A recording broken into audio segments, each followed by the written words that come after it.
All right, party people, I am here to give you this word by the way of the Spirit. We're going to continue. All right, kind of like where we left off, but I went back just a tad bit. All right, so we can get all the context and you see all of this up here that I have to go through, okay? Let's go. It's not just, let's just blow this off and, life ain't fair, get over it, do what you gotta do to survive. Bro, survival of the fittest. You need to come to the realization who has that mentality. That is the mentality of a Gentile. And that is not the mentality of the children of this land. The seed of this land. The set apart people. That's not our mentality. No, it's not. Now, first of all, we're going to deal with who the people were upon this land, okay?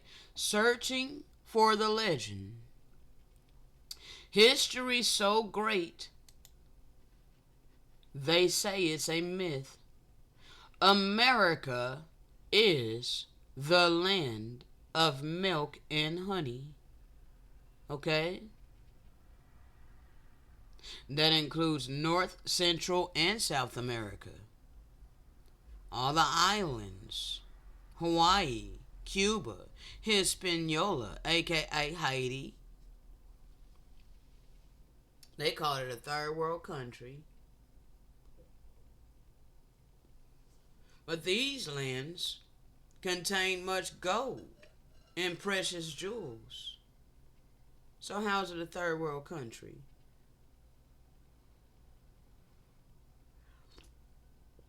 These lands contain the set apart people. So how are we savages?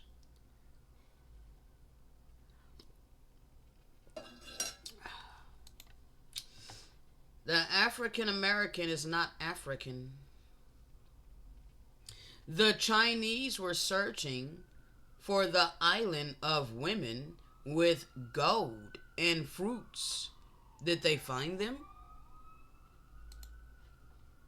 I have concluded from this that they have known America since the year 458 AD in the countries near to those where they landed. We find the most civilized nations of America. I have thought that they were indebted for their civilization to the commerce which they have had with the Chinese. This is all that I have sought to establish in this memoir. All right.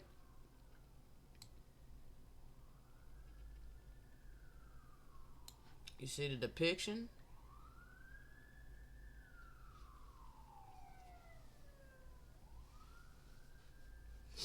Just giving you some time.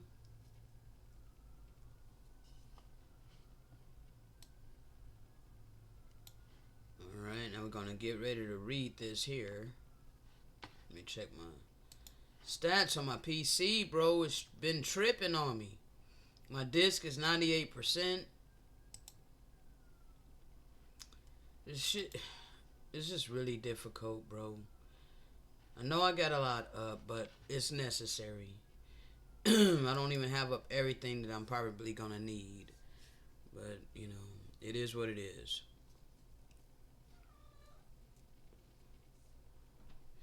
Tiggy. Alright. The origin of the various nations and tribes inhabiting the American continent is a question that has attracted the attention of antiquarians ever since the discovery of the continent 4 centuries ago. Whose discovery of it 4 centuries ago? Because we were dwelling here way before they claimed that they discovered it with their doctrine of discovery. 4 centuries ago. 4 centuries ago is 400 years ago. That's biblical prophecy that we will be in this captivity for 400 years. Okay? 4 centuries ago. All right?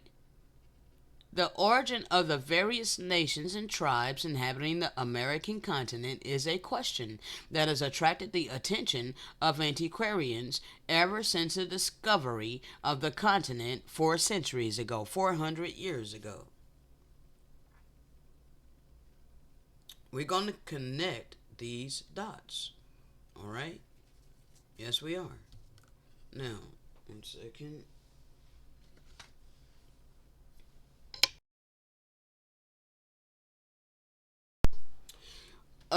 The general designation of Indians given by Columbus to the people whom he met shows the notion then entertained of their Asiatic origin, not less than his ignorance of their true position. Since that time, numerous antiquarians have given us their ideas and researches upon this obscure subject. Obscure means hidden. There's a reason why it's obscure. There's a reason why it's hidden. Some have combined many scattered facts so as to uphold their crude fancies, while others have formed a theory and then hunted over the continent for facts to prove it. When their various works are brought together, comparison only shows how little which can lead to a definite conclusion has yet been really ascertained. The digest of most careful of these travelers and the candid analysis of the works of antiquarians and philologists given by H. Bancroft in the 5th volume of his laborious work on the native races of the Pacific States, page 1 through 136, fully upholds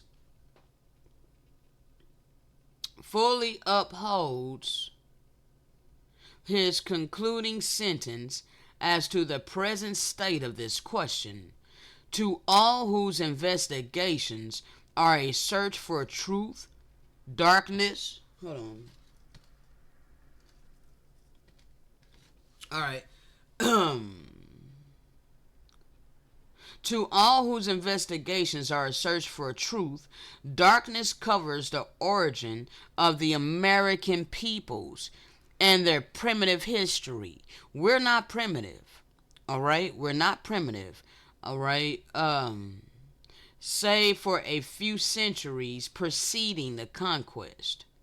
All right? There's a reason that darkness is covering the origin of the American people.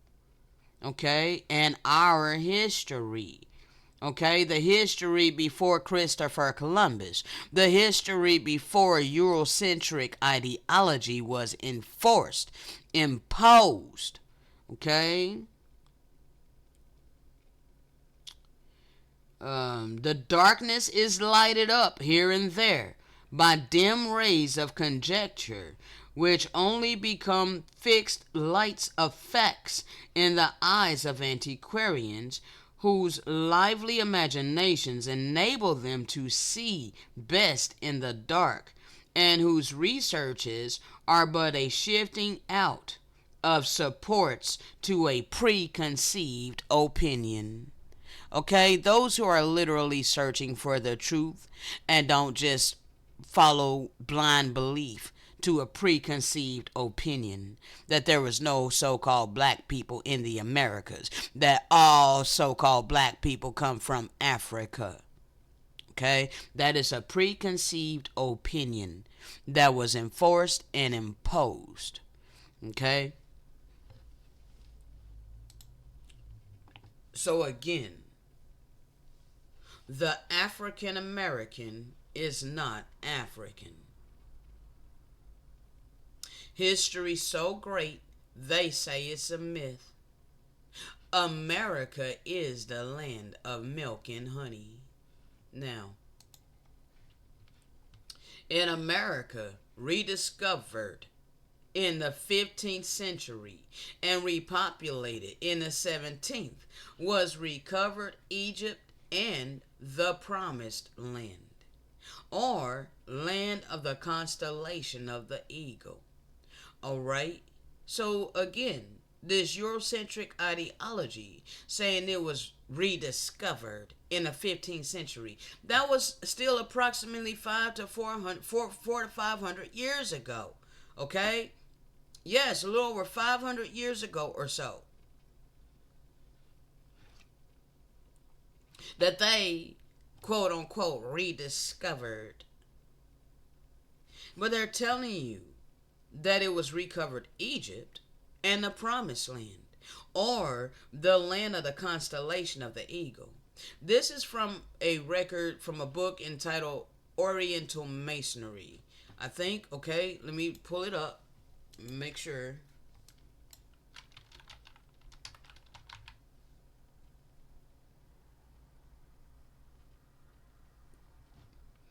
Yes, Oriental Masonry. Let me show you the cover of the book.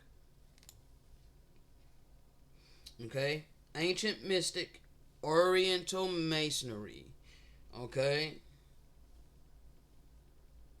Is a very old book.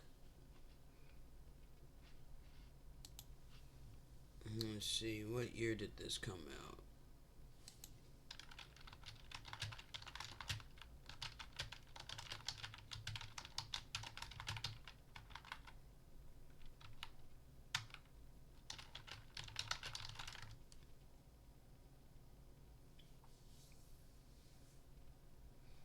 Mm. 1907.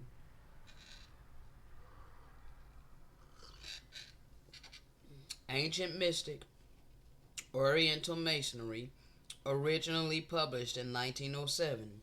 Okay, before they started really changing history. Okay? Before they really started changing history.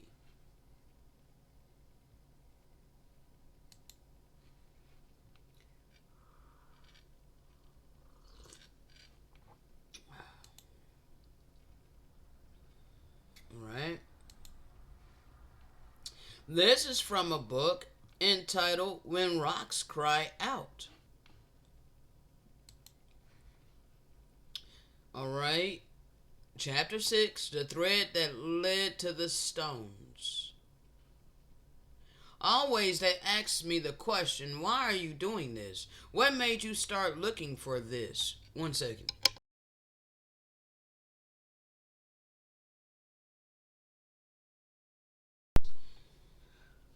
The secret histories unfolded during my search for an early group of people in North America known as the Cali.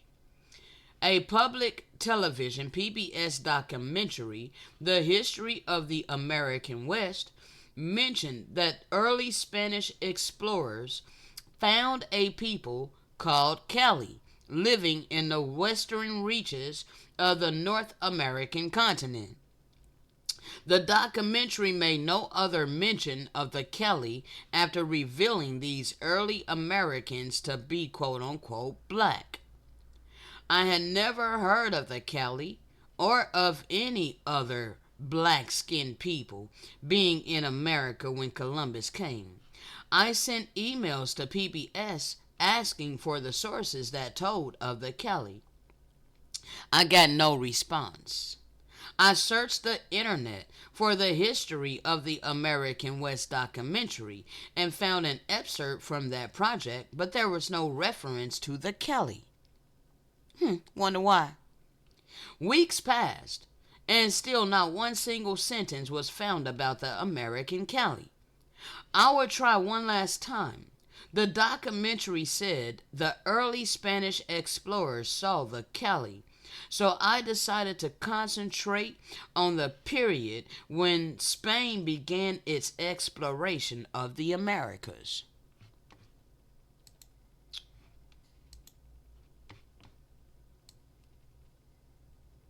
It's a little blurry.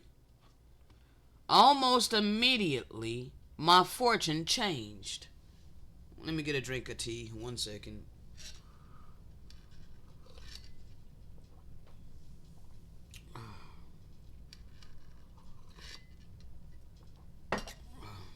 Rare books and maps of the southwest region of North America were found in a special collections library at a local university.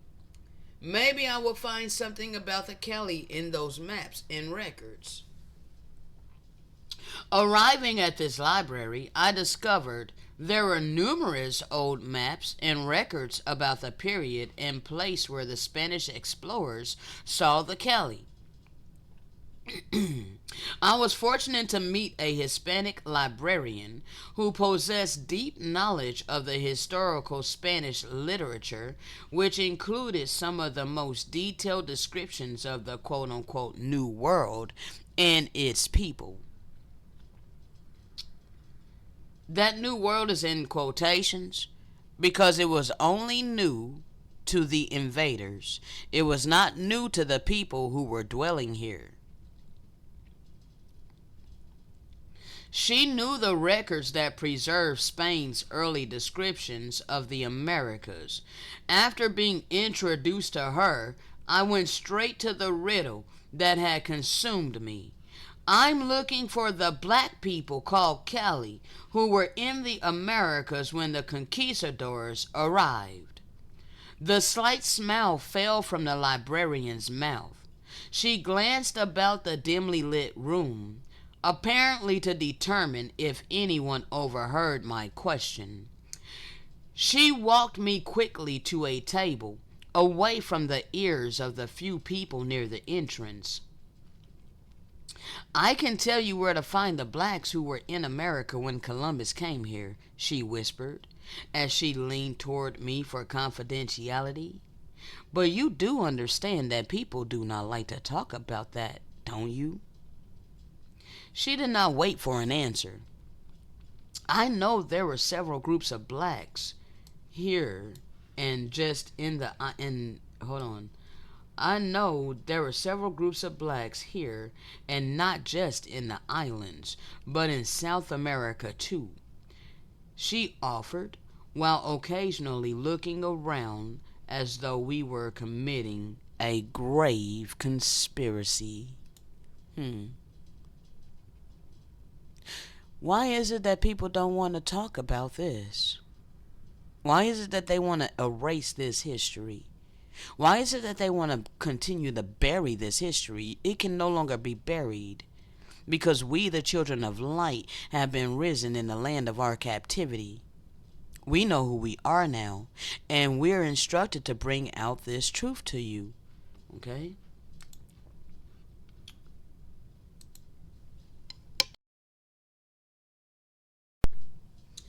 This is from another book. I think it's entitled America, but I don't know for a fact. Let's see. Yeah, I don't know for a fact the title of it. You can see it's labeled here, America. All right. And so you can. I pulled this up so you can see the depiction of who we were in these lands. Okay, see our precious jewels, our gold plates. Okay, this is how we were in these lands. Okay, we were a free people. We were happy. We were not being ruled by foreigners. All right, if anything, we were being ruled by our own people. Okay, and clearly some of our people were wicked. So much so that the Great Spirit had to remove protection from us and allow the worst of the heathen to come and destroy us.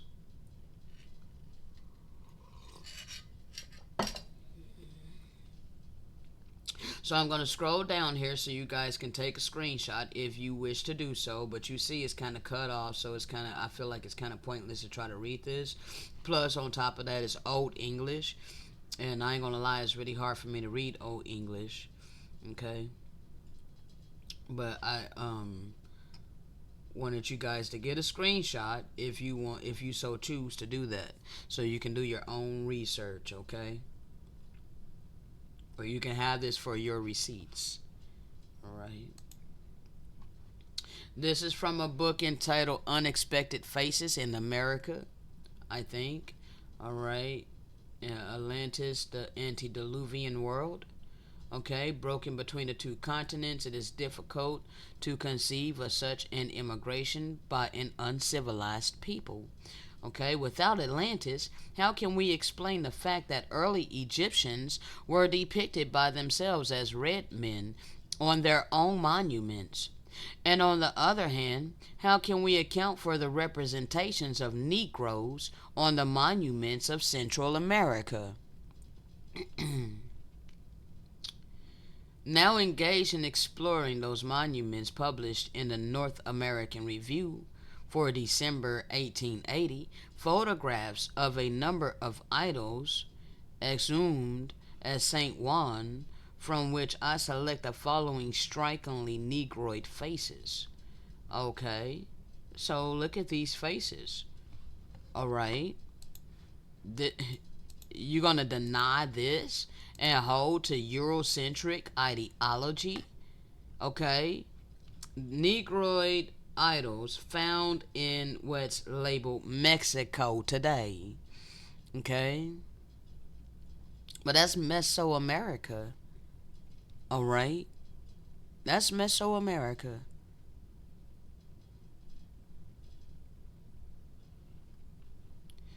Does this look like European faces?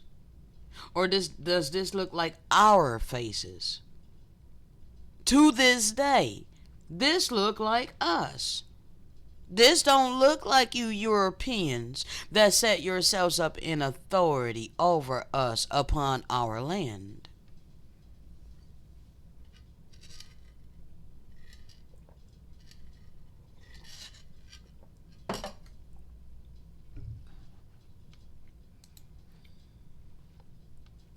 Original Cubans. Okay. Mainly pull this up so you can see the complexion of the people. Alright, this is how we were depicted. Alright. And see, our lands is beautiful. Beautiful land. We were a free people before we were invaded. Okay. You can take a screenshot of this if you so choose.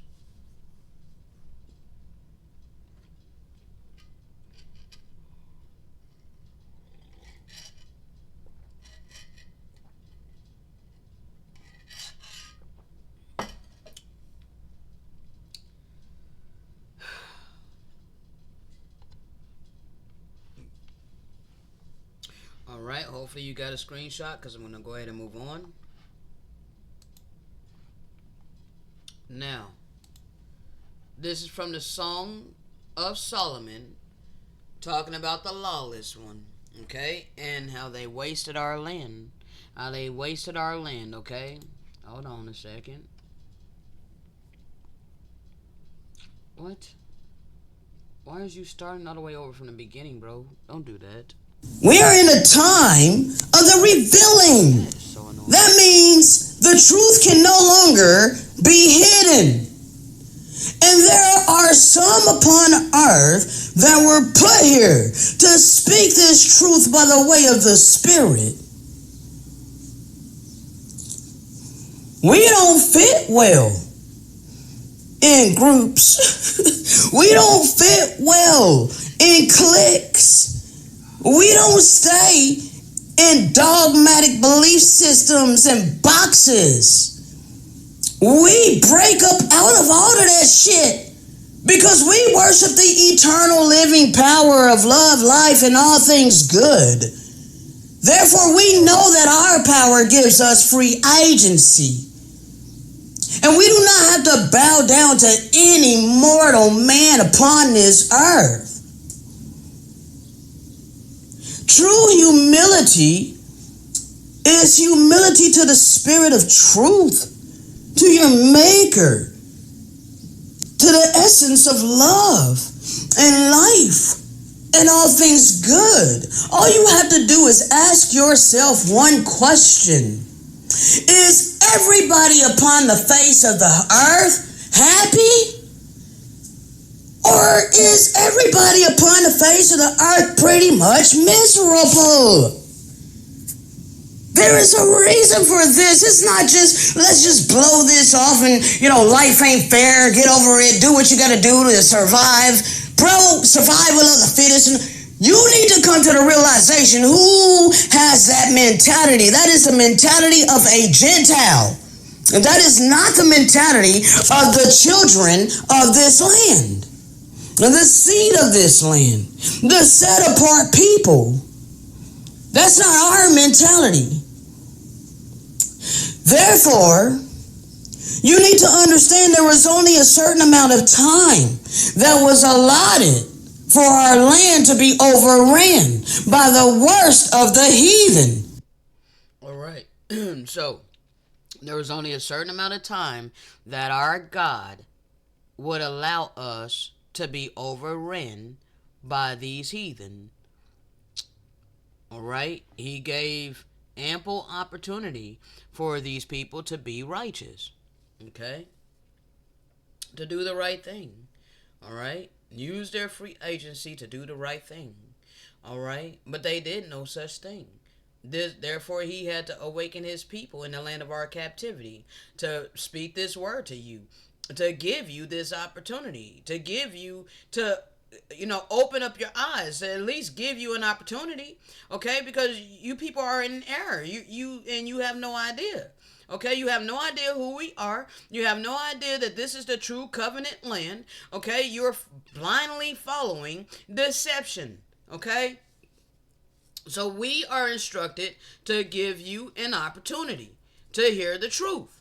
All right, and as you can see, my channel was pretty much ghosted. All right, they love to hate on me. All right, nevertheless, this is Song of Solomon. All right. According to their actions, God showed no mercy to them.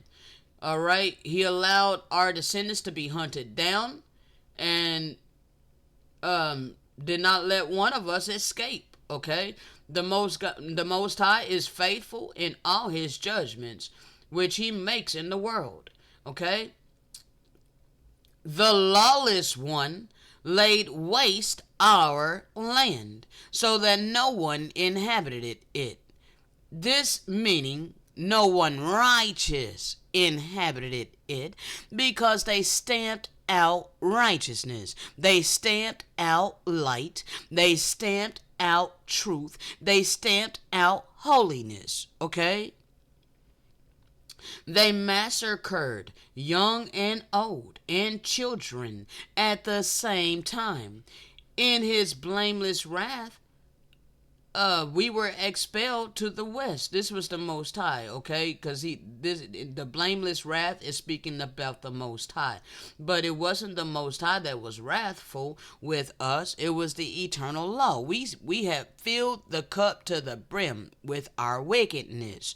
And time was up for us, okay? We have reached the time of no return, okay? So he was very patient with us, sent prophet after prophet after prophet after prophet, warning us, letting us know exactly the type of hell that we will be going through for hundreds of years. But our people chose to just dismiss it, like as if the Most High was blowing smoke. Okay? We didn't believe that he was actually going to allow the heathen nations to run the world. Okay? Nevertheless, he showed us that he turned his face from us, okay? He made good with his promise, all right? He turned his face from us and allowed us into the hands of these heathens who expelled us to all over the earth, okay? And did not spare even the officials of the country from ridicule, all right? As the enemy was a stranger, okay? And his heart alien to our God. All right. In his heart alien to our God, he acted arrogantly. This is the worst of the heathen. All right. As the enemy was a stranger. All right. And this stranger's heart was alien to our God. He acted arrogantly. Okay. So he did in Jerusalem all the things that Gentiles do for their gods in their cities. and the children of the covenant living among the Gentile rabble adopted these practices. Okay? So they stamped out righteousness. They stamped out the light. They stamped out truth. Okay? And they forced us to take on their practices, their customs. They indoctrinated us into their ideology. Okay? 1 second. They assimilated us. The Carlisle Indian Industrial School. This school was the model for a nationwide system of boarding schools intended to assimilate American Indians into mainstream culture. That mainstream culture is a Eurocentric worldview. Okay? That's what they consider mainstream culture. Okay? Because it was the times of the Gentiles. Over 10,000 indigenous children attended the school between 1879 and 1918. Despite idealistic beginnings, the school left a mixed and lasting legacy, creating opportunity for some students and conflicted identities for others. Okay? Opportunities for the ones who sold out with the heathens. Okay? They made a covenant with the heathen. So they were able to partake of the opportunity, okay, to live the American dream, take on the Eurocentric mentality and ideology and customs and practices, okay, become a Gentile, all right?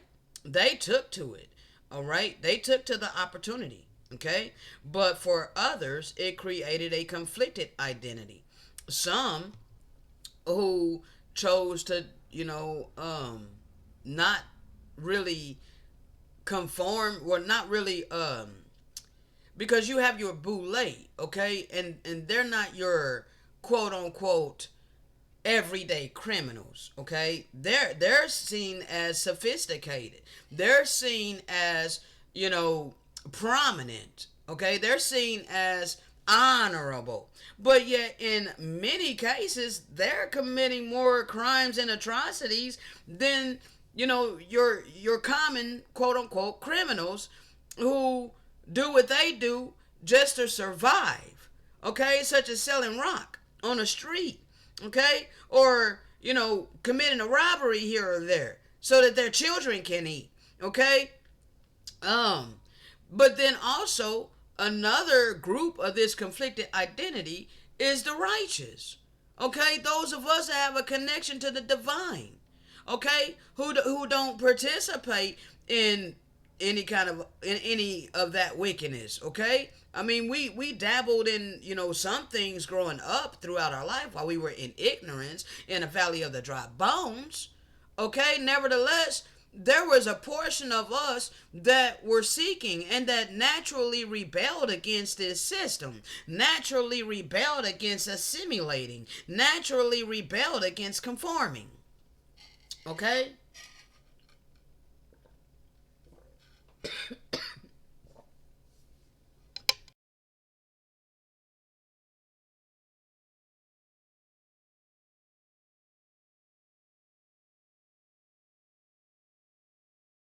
All right, sorry about that, people. Man, tea went down the wrong throat.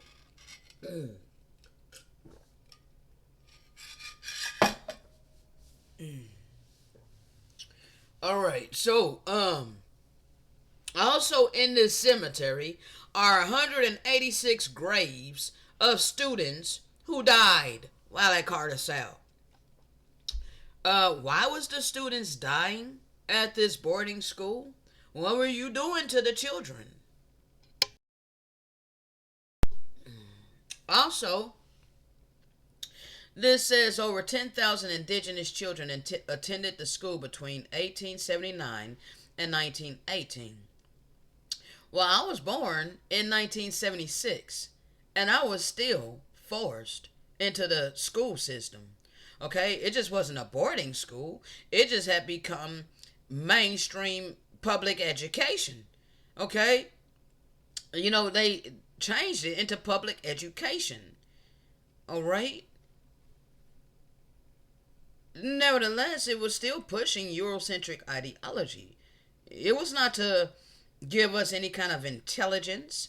It was not to tell us the truth about who we are. It was not to tell the truth about this land. Okay? Their quote unquote American history starts with Christopher Columbus and his discovery. Quote unquote. As if we weren't here.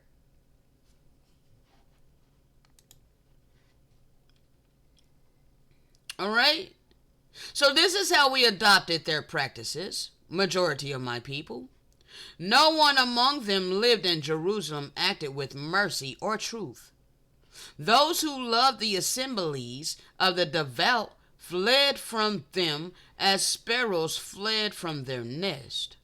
They became refugees in the wilderness to save their lives from evil. Okay? We are the set apart people. The life of even one who was saved from them was precious in the eyes of the exiles. They were scattered over the whole earth by these lawless ones. Okay, that is the worst of the heathen. Okay, the Gentiles, the Caucasians that invaded our lands, raping, robbing, murdering, torturing, and just doing all kinds of heinous things to us in which you think that you don't have to pay for. For the heavens withheld rain from falling on the earth. Springs were stopped from the perennial springs for far underground to those in the high mountains. For there was no one among them who practiced righteousness or justice, from their leader to the commonmost of the people. They were in every kind of sin. The king was a criminal, and the judge disobedient, and the people sinners. Okay? This is what they created upon the earth.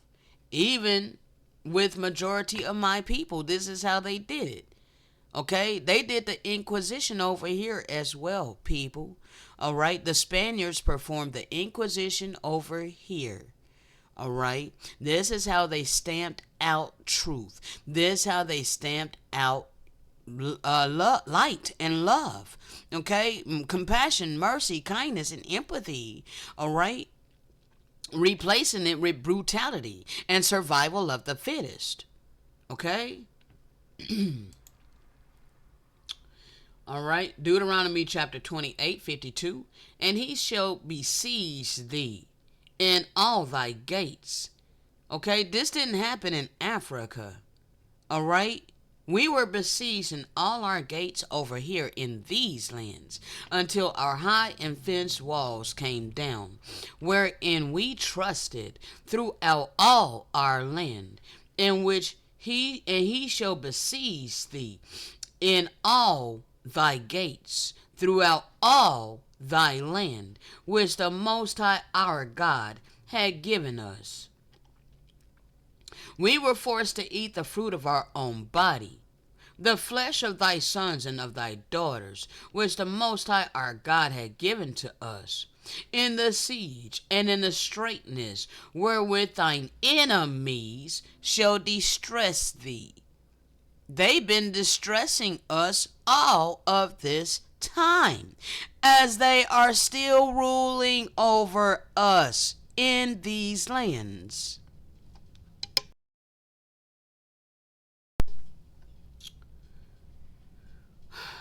So that a man that is tender among you and very delicate, is that a fly? Go away, fly. Or whatever the heck you are. Alright, so that the man that is tender among you and very delicate, his eyes shall be evil toward his brother. Okay, that's black on black crime, as you want to call it. And toward the wife of his bosom, and toward the remnant of his children, which he shall leave, That's baby mama drama.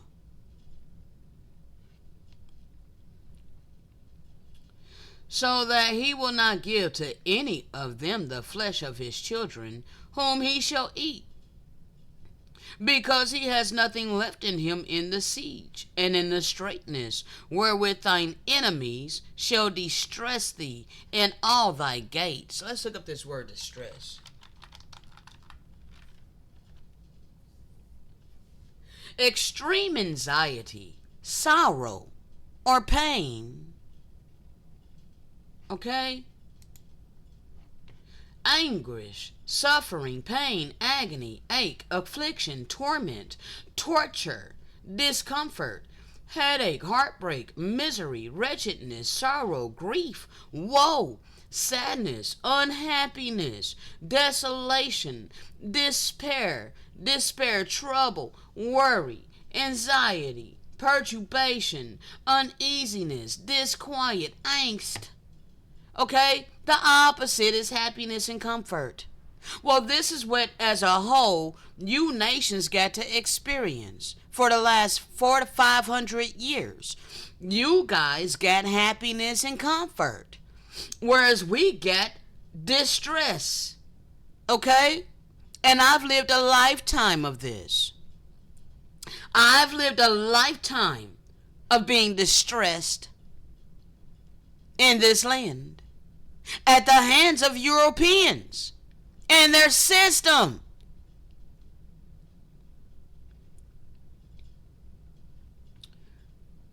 Cause someone anxiety, sorrow, or pain.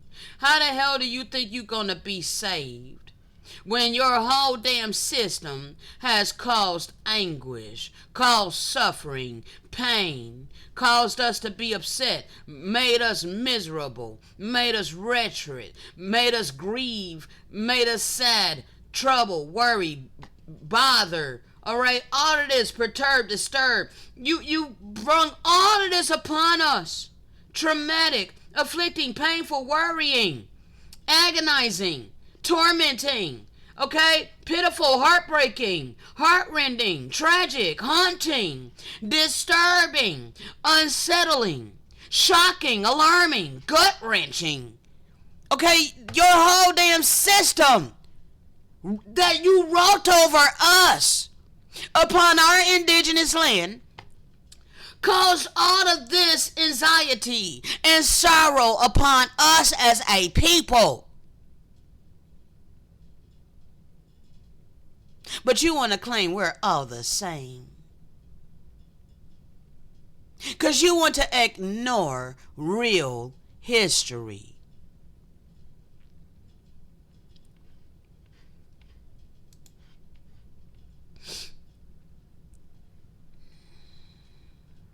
We have been distressed in all of our gates. The tender and delicate woman among you, which will not adventure to set the sole of her foot upon the ground for delicateness and tenderness, her eye shall be evil toward the husband of her bosom, and toward her son, and toward her daughter, and toward her young one that cometh out from between her feet, and toward her children, which she shall bear, for she shall eat them for want of all things, secretly, in the siege and straitness, wherewith thine enemy shall distress thee in all thy gates. All right? This happened to us because we did not observe to do all the words of the eternal law that has been written within our conscience and upon our heart, and can be confirmed within this book. We did not reverence the glorious and wonderful name of the Most High our God. Therefore, he allowed this to come upon us for a period of time. But now we are observing his eternal law. We are reverencing his wonderful and great name. So now your time is up. First Nephi 13, and it came to pass that I looked and beheld many waters, and they divided the Gentiles from the seed of my brethren.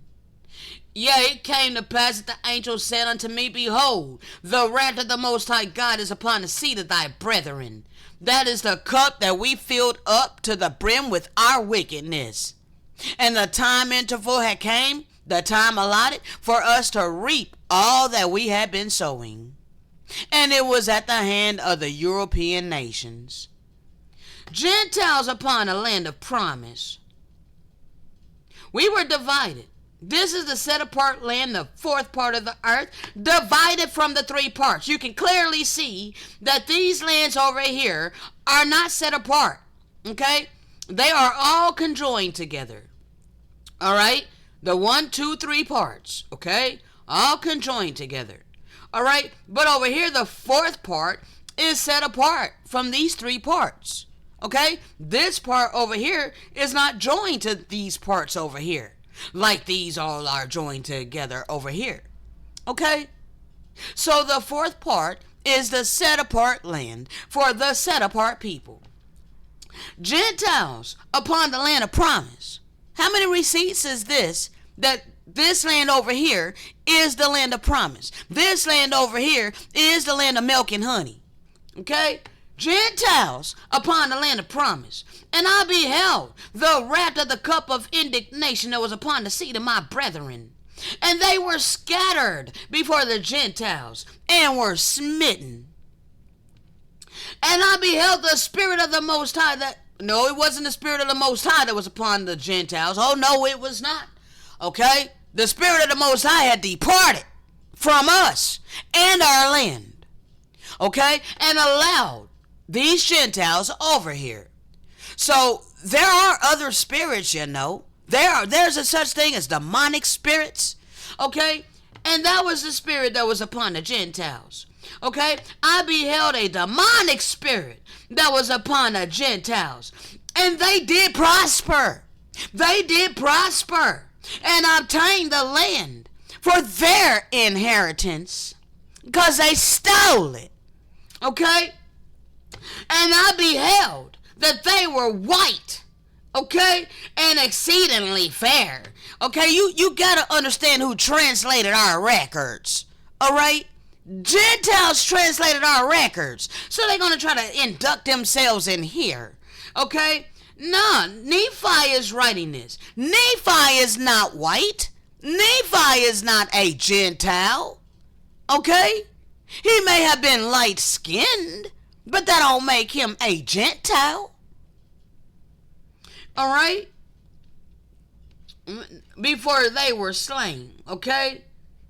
And anyway, it came to pass that I, Nephi, beheld that the Gentiles who had gone forth out of captivity, he claimed they humbled themselves before the Lord, and the power of the Lord was with them. Maybe some of them, but for the lot of them that came over here raping, robbing, and murdering and just slaughtering us, the Most High, our God, wasn't with them. Okay? They were being led by a demonic spirit. But sure enough, yes, our God is so good that yes, he was allotting some of the Gentiles that were coming out of captivity because they were being oppressed in Europe. Okay? So yes, our God was very good to these Gentiles, allowing them to get away from their oppression, allowing them to get away from their affliction, allowing them to get away from their poverty circumstances, and come over here to this promised blessed land. Yes, he did allow it. And for the most part, most of these Gentiles were not grateful for the benefacting of our God, the beneficence of our God. All right. And I beheld that their mother Gentiles were gathered together upon the waters and upon the land also to battle against them. All right. So the mother, the harlot, okay, gathered them together upon the waters and upon the land also to battle against us. Okay? and also against some of the Europeans. Okay, there was the Boston Tea Party and all. Bro, like they lied about everything. Okay, so you need to understand. All right, now I'm not gonna go too deep into that because I'm merely focusing upon the original people that was upon these lands and how it connects to biblical prophecy. Okay, now all of these are Gentiles. These are a whole bunch of Gentiles in Georgia. This is Bull Connor. Okay? This wicked ass dude had a whole damn tank that he will roll up in our neighborhood with his army of nothing but Caucasians being brutal to us. Okay? You guys have rained terror upon us in our land since you have invaded. Okay? Not all of you individually, but as a whole. Okay?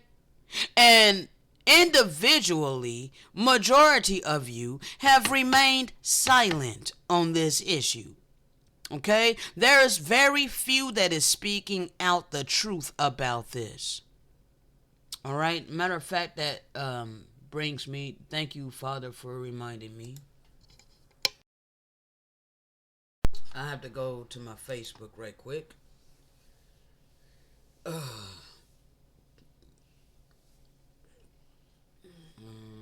gotta go here.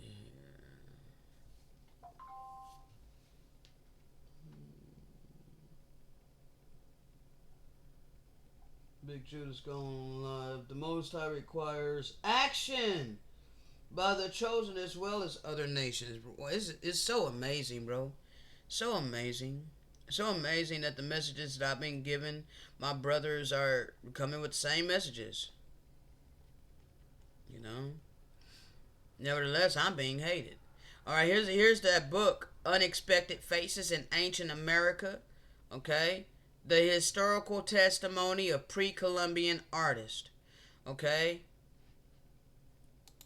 A gold nugget right here. It goes into the ancient history, displaying artifacts proving that so-called Negroes inhabited the America since ancient times.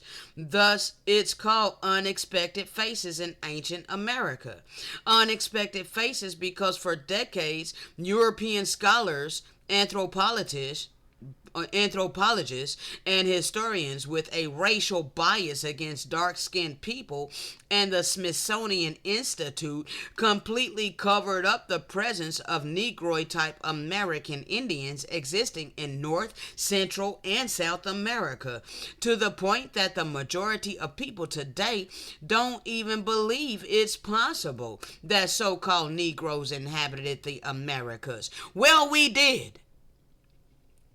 Which is the dumbest thought to have to assume no, quote, black people existed here until Europeans supposedly brought them here. You have to be a fool to believe that, especially when it's the most basic truth that different so-called, quote unquote, black nations inhabited every inch of this earth since the dawn of creation. The Eurocentric perspective of the world and the people that inhabit it literally permeates the minds of the masses. Literally permeates the minds of the masses. Every lie from them that ever been told, they believe it like God himself spoke it.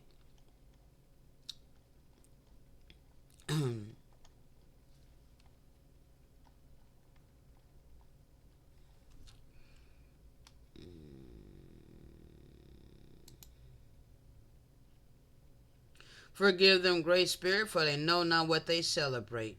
They can make up their own reasons as much as they want, but it will never change the reality of what they really participate, of what they're really participating in. I apologize to the ancestors who are the victims of this day. Thanksgiving Day. Thanks-taking Day. All right?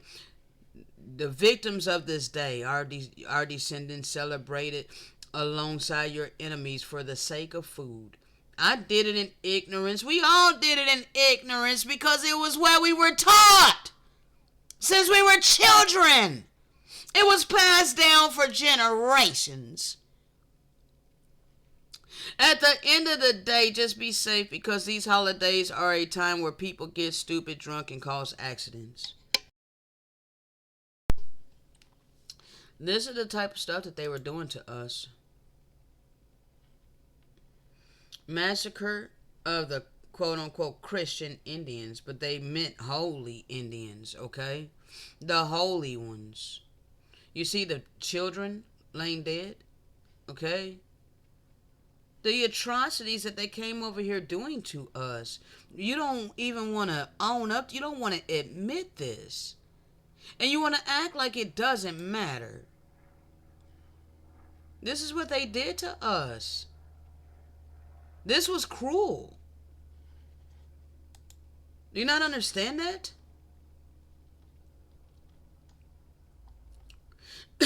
Unexpected faces in America. Okay.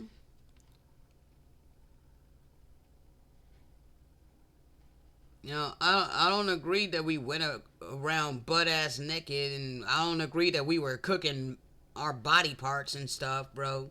I don't agree with that. Nevertheless, we did read in the scriptures that we would be doing this, but it doesn't look like we're right now in this picture. This doesn't look like we are in captivity to where we're being forced to cook ourselves. Okay? No. Colored drawing of Negroid type American Indians, one of them with a backpack resembling the Confederate flag. The Confederate flag does not belong to the racist rednecks in the South like the system got everybody thinking. They stole the design from Indians. This image comes out of a book over 500 years old, which is also have in my collection.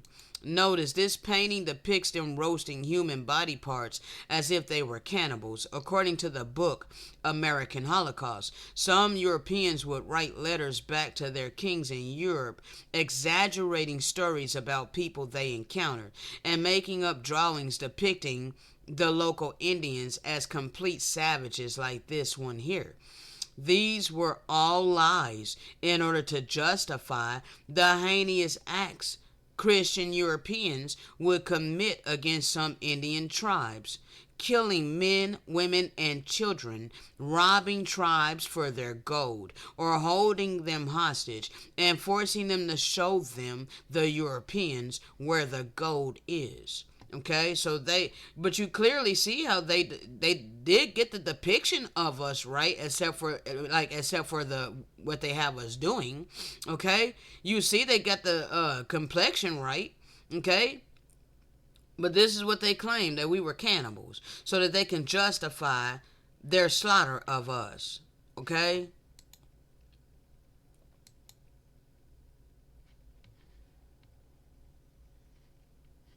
He doesn't say the name of this book. There were formerly in America as now tribes of all complexions as elsewhere, yellowish, olive, coppery, tawny, red and brown, incarnate or white, or even blackened or negro-like, tall and dwarfish men from 8 to 4 feet in size, called giants and pygmies, men with various frames, skulls, and features of all the sorts found in the Eastern Hemisphere. The Americans had long before Columbus large cities built of stone, bricks, or wood with walls, ditches, temples, and palaces. Okay? Okay, that's from the American Nations. That's from the book entitled The American Nations. Here's a picture of an Indian chief from Brazil. Okay, you see the complexion looks like us. Right? Carolina coast.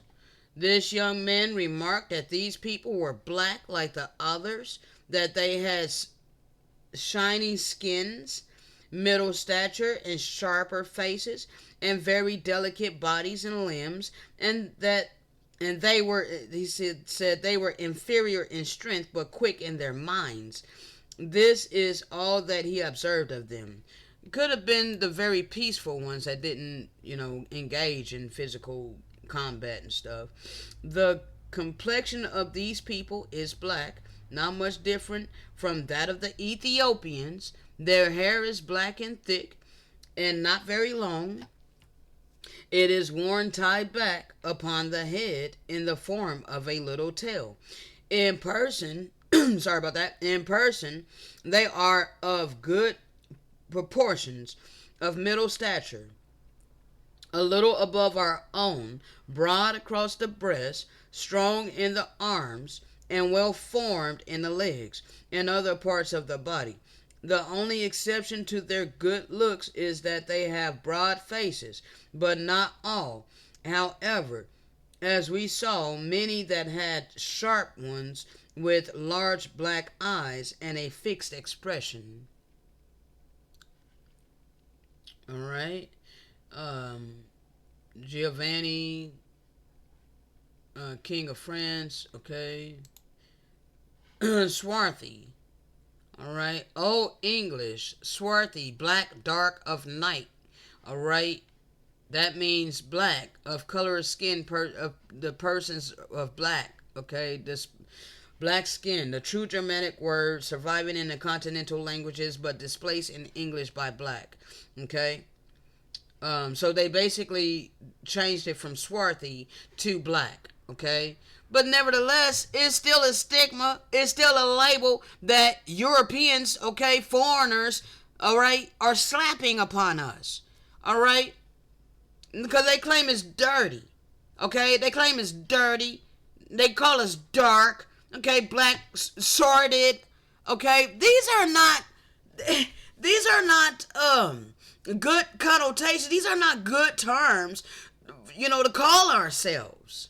All right, because we're not dirty. We're not sordid. Okay?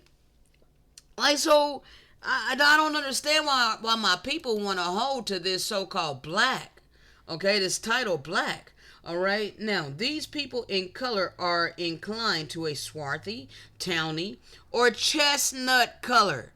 I'd much rather be considered chestnut, okay, chestnut or copper colored. Okay, if you want to, describe my skin color, I'd rather you describe it saying, chestnut or copper colored, because that's what I am. I ain't black. My skin color is not black or swarthy. It means the same damn thing. Okay, chestnut color, not by nature, but they claim not by nature, but accidentally. See, you got to understand who's writing these books. These are the Europeans that's writing this. Clearly, they're telling you, though, Plymouth Harbor. Okay, they're telling you the people that they seen, and it's the Europeans' ideology. It's their point of view. Okay, so they say these people in color are inclined to a swarthy, tawny, or chestnut color. They claim it's not by nature but accidentally, due to weather, their hair braided in 4 parts, and it's hard to read this, bro. Alright, 4 parts, and trusted about their head with a small knot behind, in which hairs of theirs they stick many feathers and toys for varieties and pleasure. They, what the hell? I don't know what the hell these words are. Unless this is Old English or something. I don't know. Along with a piece of leather drawn betwixt their twigs and fastened to their girdles behind and before, whereunto they hang their bags of tobacco. All right, we were smokers back then. All right, and we grew our own damn tobacco. Okay, and we didn't poison it. We didn't poison our tobacco. All right, we grew fields of cannabis, and we didn't poison it. We didn't genetically modify it like the Gentiles have.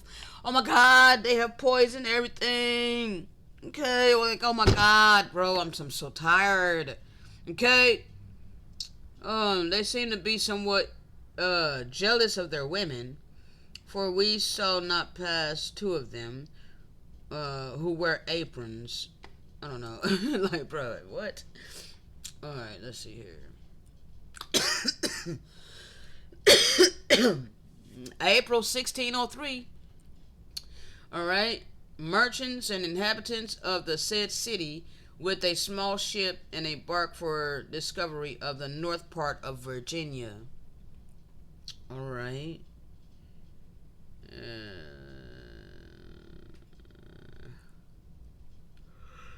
Oh, islands were found very pleasant to behold, or adorned with goodly grassy and sundry sorts of trees, cedars, all right, spruce pines and fir trees. Here we found an excellent.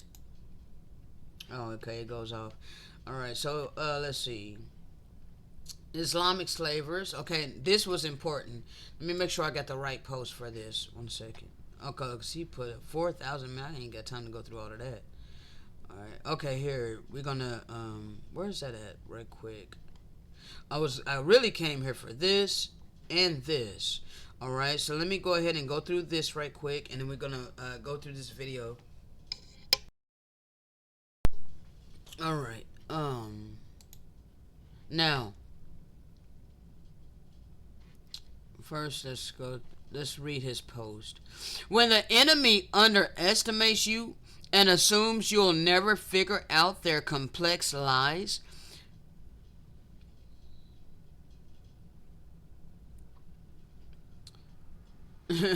I guess it's just a statement, okay? When the enemy underestimates you and assumes you'll never figure out their complex lies, he says, I peeled them lies away layer by layer. They don't have any real evidence to show for their transatlantic slave trade story since it was made up. So they take actual photo evidence of the East African slave trade victims that has no connection to the transatlantic story and use those photos to push the transatlantic slave trade that never happened on the scale they claim it did, if it even happened at all. The timeline of the East African slave trade was conveniently the same as their timeline for the transatlantic story between the 1500s and the 1900s. So why aren't there any real photos of slaves on ships headed to America in the same manner that they have photos for the other slave trade? Where are the slave ships that transported these Africans? They have nothing solid to back up this story, just cartoon drawings and miseducation / brainwashing. Because the story of slaves being brought to America from Africa was heavily exaggerated by colonizers for the purpose of lying about the indigenous so-called quote-unquote black population that was already here. Now, in truth, the only slaves that was being brought to America from Europe and Africa and wherever else they came from, they were indentured servants. Okay, they were coming here to work. Okay, they were coming to America to work, but they were Europeans. Okay, in many cases these were Europeans that were classified as slaves, okay, but they were also indentured servants, okay, because slavery is not what you consider to be slavery today, okay. People who work their jobs today are slaves, all right, and the manager, the CEO, is the slave master, all right. Your manager is your taskmaster, taskmaster, okay. Now, it was to erase your knowledge that America is your ancestral land. In order for them to colonize it, they deceived you into believing we all came from Africa via the slave trade. Unfortunately, the lie about a massive slave trade to the Americas has persisted for so long that the majority of the population in America, especially so-called quote-unquote black Americans, since the story revolves around them, wholeheartedly believe is true. And this story comes from our enemies who invaded our lands. The worst thing you can do is underestimate our enemy in high places and underestimate how far they've went to steal our land and its resources. The slave trade story of a gazillion Africans brought to America is a major part of the quote unquote black history they created and assigned to you to disconnect you from this land and your history upon this land. Yes, a foreign origin story was fabricated by colonizers in order to replace our real history as American Indians. The psychological warfare is very real. Pay attention and connect the dots.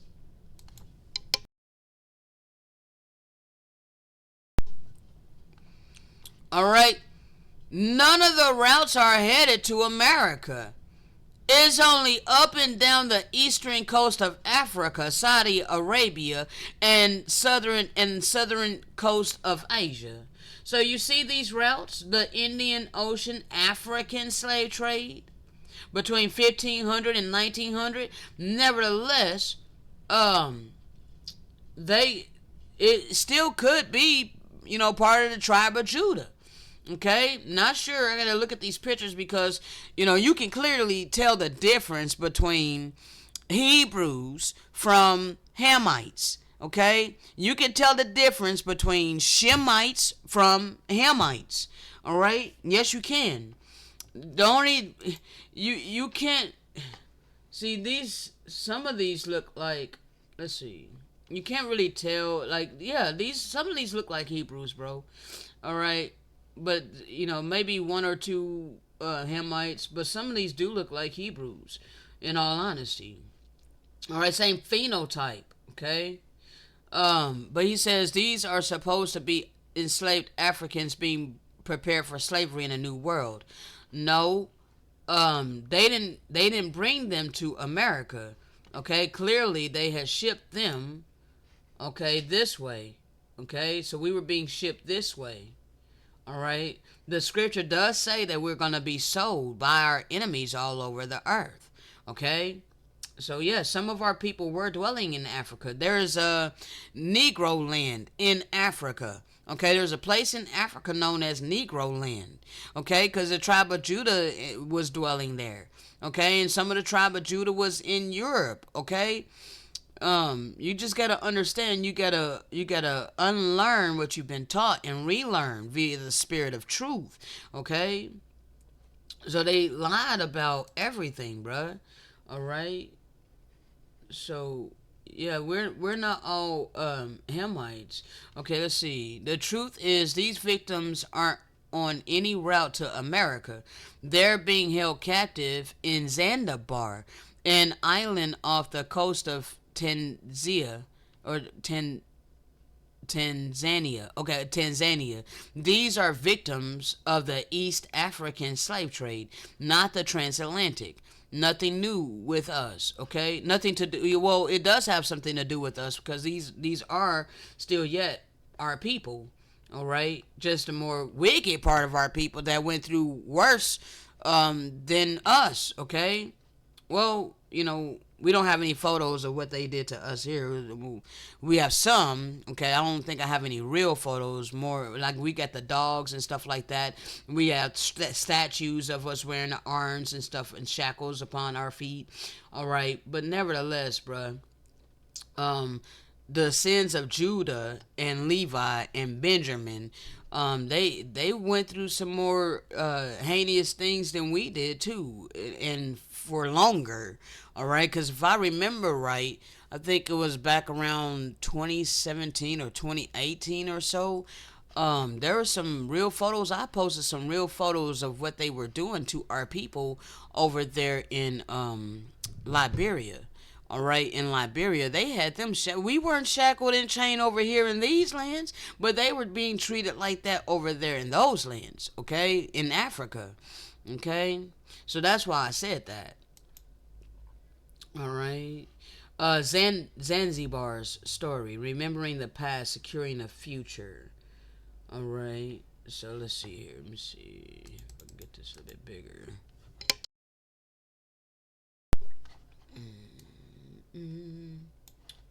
So you see, these look like Hebrews to me. Alright. There are plenty of our people that is in Africa. Okay? Alright.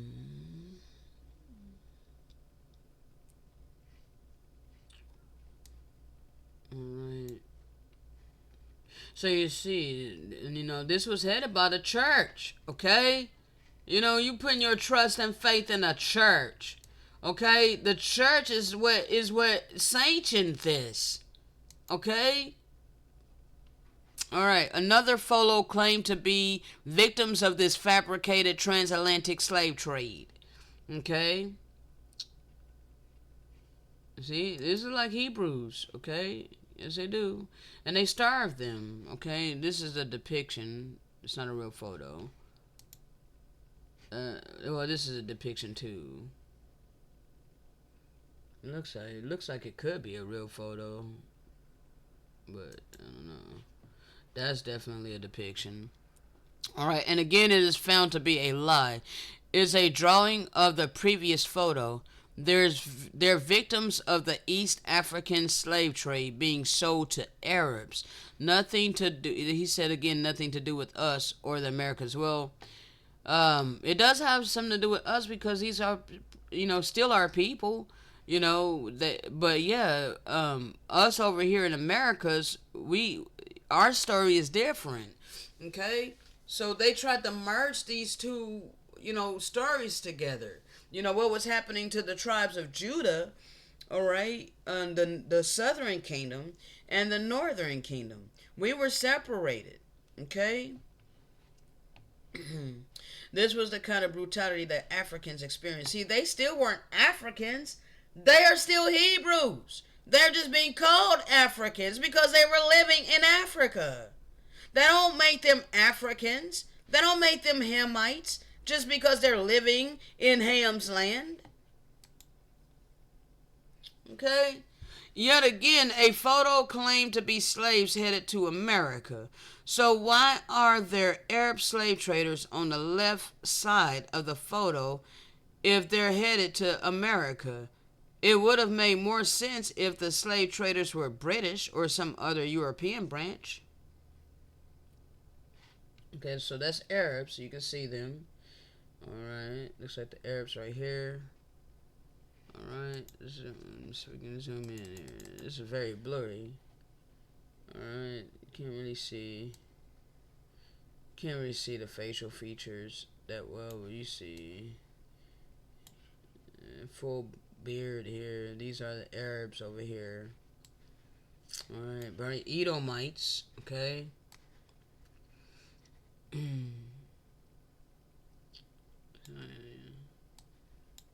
Alright.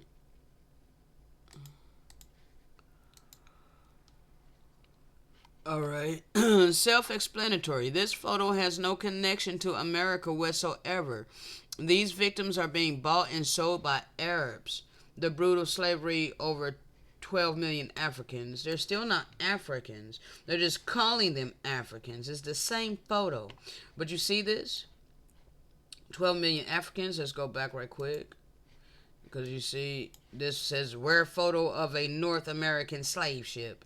1862. Well, how come it's the same photo and here it's saying the brutal slavery of over 12 million Africans by Arab slavers? Alright, bitter history. That's the same damn photo. Okay? That's the same damn photo. So which is it? Okay? Were they being sold by Arabs? By Arab Islamic slavers? Or is it a rare photograph of a North American slave ship in 1862? Which is it? Alright? Because you can't be both. Alright? But you can see the Arabs right there. So this has nothing to do with the American slave trade. Okay? They lied about that. They're trying to merge these things together. Alright? Now. I'm going to go through that. And now, repost from my brother Javon Truthseeker Williams. Listen, this government did our people wrong as hell, stealing our land and giving it to European immigrants. This government has always been pro-immigrant and anti-indigenous. Indeed, my bro. Agree 100%. I do also appreciate the honesty of this Gentile/European Caucasian. No hate here. I just want back what was stolen from us. This is prophecy. The righteous of the nations will begin to cleave unto the righteous of us. Okay? The righteous of the nations will begin to cleave unto the righteous of us. All right?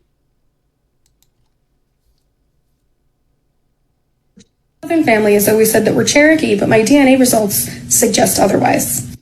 When I was looking up my fourth great grandmother, Millie, who lived in Georgia, I found a document referencing the Cherokee Land Lottery of 1832, and I thought, oh, maybe finally a connection to the Cherokee people. And it's a connection, but not a good one. The Cherokee Land Lottery of 1832 gave land from the Cherokee people directly to white settlers, and my fourth great grandmother was one of the people that got land in that lottery. And that lottery helped kick off the Trail of Tears, which not only displaced Native people, but often killed them in the process. So we do have a connection to the Cherokee people, but certainly not the one we thought. But I'm a big believer in sharing the truth, even when it's ugly. And I don't think my grandma had any idea when she was telling us that we were Cherokee. Southern family has always said that we're Cherokee, but my DNA results suggest otherwise. When I was looking up my fourth great grandmother. Alright. So can't see the comments because it's on Instagram. Okay. My brother is constantly posting his truth, alright. Let's see here. Alright, so here's White Cargo. Okay, this is another book. Okay, The Forgotten Slave Trade. Alright, the white European slaves of Islam. Okay, the forgotten history of Britain's white slaves in America. Okay, yes, they shipped Europeans over here to work in the plantations. Okay, or to work, to work. That's what they did. And they came over here to work and they got to be on the land. Okay, they got housing from us, the indigenous people. We helped them.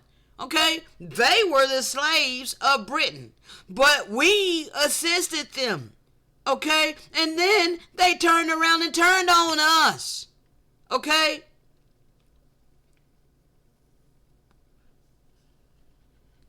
Fam, when I tell you this education system has lied to the people about everything, that's not an understatement.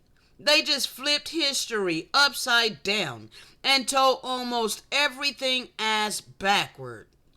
In the last 500 years, Europeans were the first slaves being sold in America and Europe, not Africans, okay? Not Hebrews.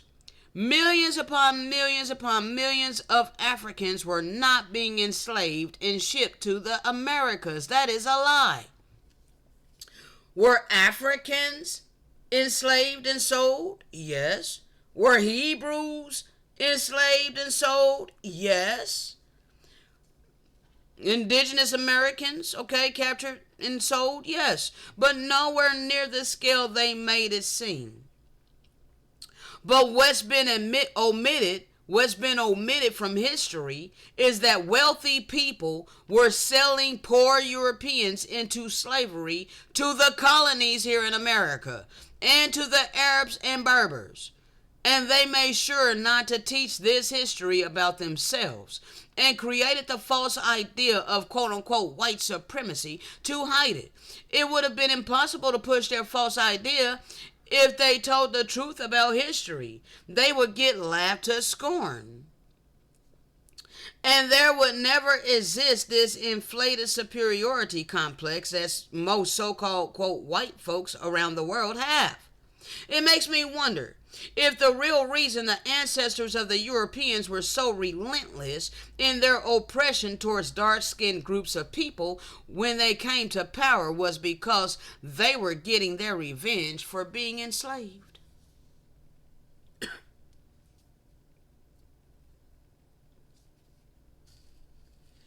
You know, they don't want to go back to how it was before they wound up on top. All right. Second.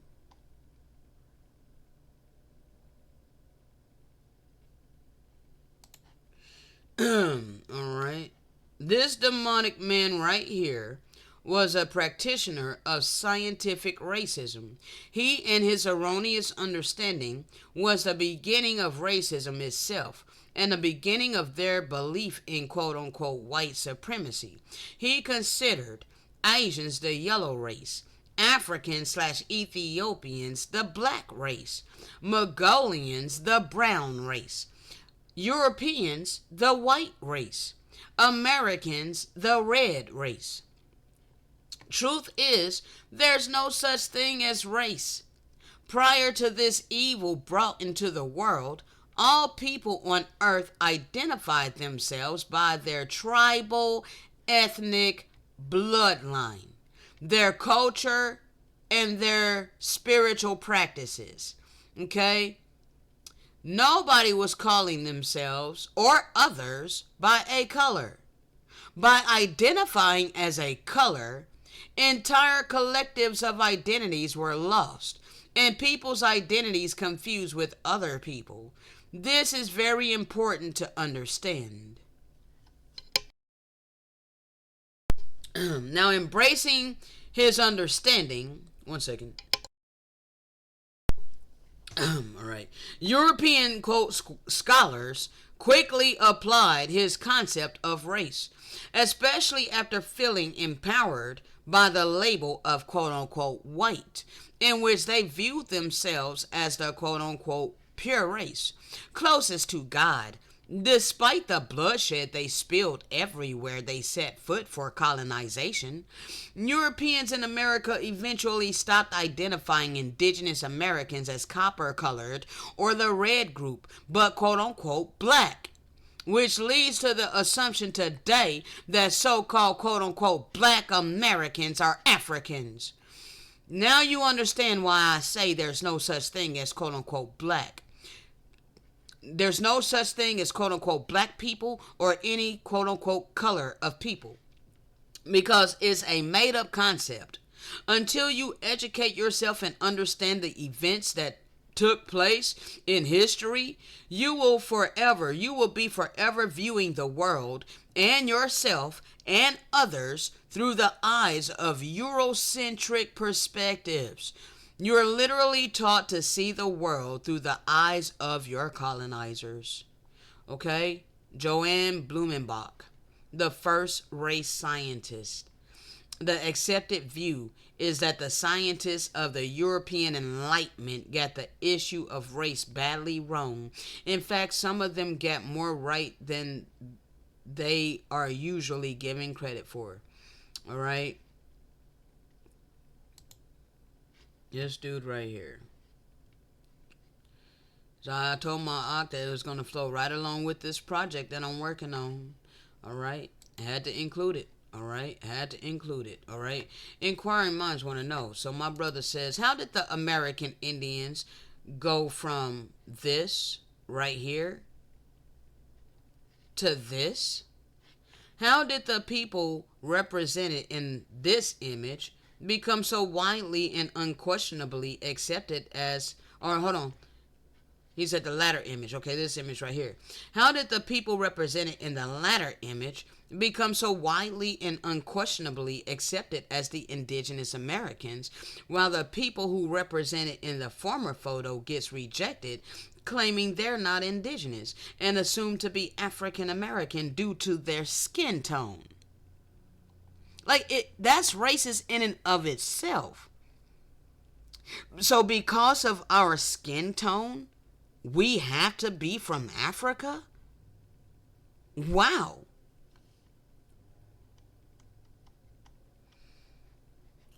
They stole our land, raped our women, stole our water, stole all our resources, and still holding us as prisoners of war to this day. And you still celebrate Thanksgiving?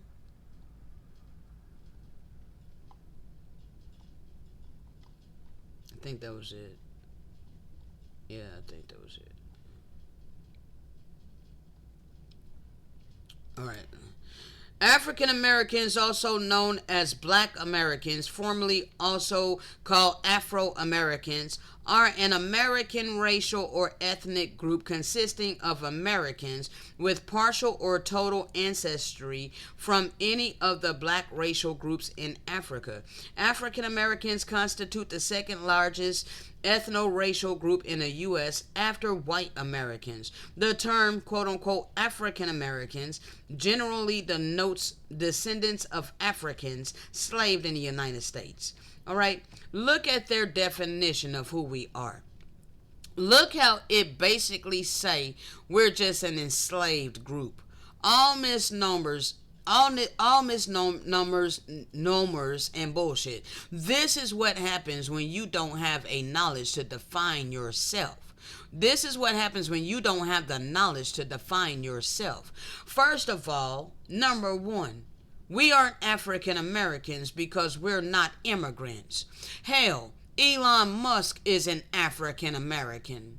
Number two, until you can find solid proof that your family came from Africa at some point in your family's past, stop letting the system assume your identity. It's not going to be true. The reality, you could be descendants of the noble European Moors. Okay, the reality is you could be descendants of the noble European Moors that came to America on their own free will. For all you know, you could have descended from anywhere, not just Africa like they constantly tell you. Meanwhile, the system's default ID for you is calling you a slave. Since the system made sure you don't know who you are, that same machine gave you an identity after stripping away your real identity with a stroke of a pen. Just research who Walter Plecker is. None of our ancestors agreed to this BS.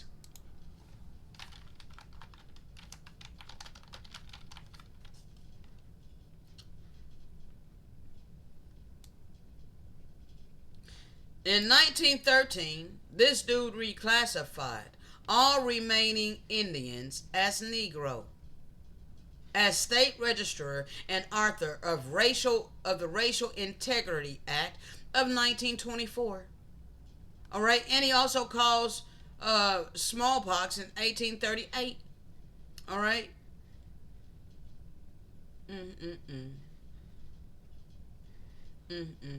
Caused by smallpox in 1838. Alright. None of our ancestors agreed to this BS. Hold on.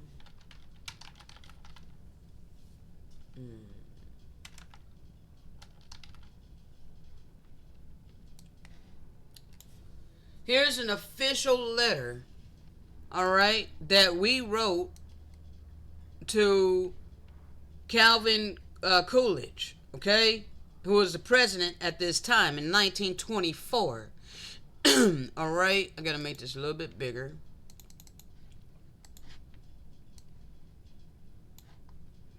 To our white brother, we the Indians, it's hard to read that, the tribe, is a certain tribe of the Six Nation Confederacy of New York State, after giving some due consideration to the Snyder Bill, which was presented in the U.S. Senate in June 1924, and which Snyder Bill dwells on the subject of the future and in the immediate destiny of the Indians as a whole, who now reside on reservations in the state of New York, and who in general and collectively speaking are not in any way capable of taking up the responsibilities of citizenship, such as which the aforesaid Snyder Bill is designed to enforce on the Indians. Okay? Their Snyder Bill. They wanted to enforce their Snyder Bill. Okay? The term Indians is used in this case is I can't really read that. Something of the Indian inhabitants. It's really blurry, bro. It's really, really blurry. The term Indians, as used in this case, is something meant all of the Indian inhabitants who reside on the present reservation of today. The young and the old, the educated and the common, the middle-aged class and the younger generation, to whom the Snyder Bill is a weapon of destruction and misery. And which Snyder Bill is something Indian general welfare. And last and not least, the Indian last remaining something, the gift of our white brethren, taking away our freedom. Okay, basically taking away our freedom. So that Snyder Bill that they enforced upon us. All right. Okay, I don't know if I can get a clear picture of that Snyder Bill. All right, but this is what I have. Okay, this is what I have. And I think I took this from Dane Calloway. As you can see, his little logo right there. All right. Let's see here. So you see, they did this by force. Okay, they forced us to be citizens. Oh, how the hell are you gonna force the indigenous people to be citizens? All right, it's absolutely crazy. All right. So none of our ancestors agreed to this BS. All right, they knew they were not Africans or black, but American Indians.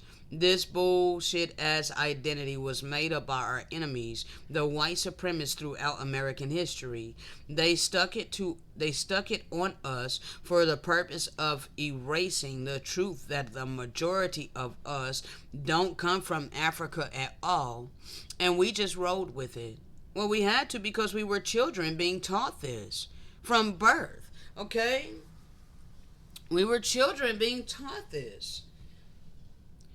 If their goal in history was to colonize this land in the midst of the owners of the land, then brainwashing the children to believe they came from an entirely different continent was the best way to go. They knew we were not allowing that without a fight. That way, your desire to fight your enemies the way our ancestors did would be gone. We would become docile and obedient to who the system say you are, and you would be obedient and accepting of the history they made up for you. By causing an entire generation of indigenous American children to believe they're African, the system created a brand new demographic of people, quote unquote black people, and gave them a quote unquote black history. Look how wrapped up in this made up identity and history that foreigners created our people have become. They actually believe it wholeheartedly. To lump all of us in with this made up identity undermines where your actual lineage is as an individual. Your family has a history. Find it. You would be surprised at what you might discover.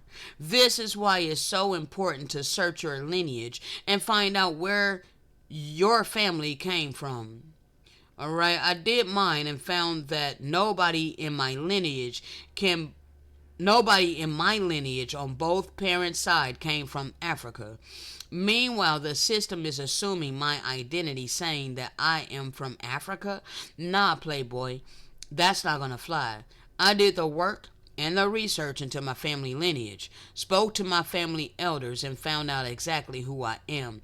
And it's far from what the system says is a beautiful thing. All right, now, yes, we had to deal with this. Now, see, my brother be posting a lot of this truth, okay, and I have to plug it in here. All right, now. First, there exists no nation of black Americans, nor is there a black America in any documented record the world over. Alright, black Americans are what is referred to in law as a misnomer or collectively misnomers. As you well know, grammatically, black is an adjective and is not a proper noun. Socially and politically, black implies silver mortis, which means dead in the eyes of law. Black American is not a nationality, nor is it a nation. Therefore, black has no political interest nor powers in the free national constitution that was prepared for all free national beings. This is why we can't get any justice. Okay? Because our peoples are still identifying as dead in the eyes of law. They're identifying themselves as black. All right? They're identifying themselves as a foreigner on this land, African American. Okay? So understand, people. All right? Exactly, 100%. This is one of the many ways the U.S. government was able to legally. Let me go back to this way. All right? To legally, in their eyes, okay, legally in their eyes, not legal as in the eyes of the eternal law, but in their eyes, legally destroy our ancestors, steal everything from us, and left us without a pot to piss in for generations. And there was nothing we could do about it. By stripping us of our real selves and reclassifying our identity, first of all, they rendered us dead politically. To add insult to injury, they created a whole quote-unquote truth mixed with lies, misconstrued history called quote-unquote black history, and they deliberately began it with slavery. Every year is the same old ish. Civil rights, MLK Jr., Rosa Parks. Even the narrative they sold us about slavery isn't true. This is all by design to mentally enslave you. If you know this, anything that got to do with us is made sure to have quote-unquote black in front of it. Congressional quote-unquote black caucus, quote-unquote black culture, quote-unquote black history month, historically quote-unquote black college university, quote-unquote black American, quote-unquote black man, quote-unquote black woman, quote-unquote black children, quote-unquote Black Lives Matter, quote-unquote black this, black that.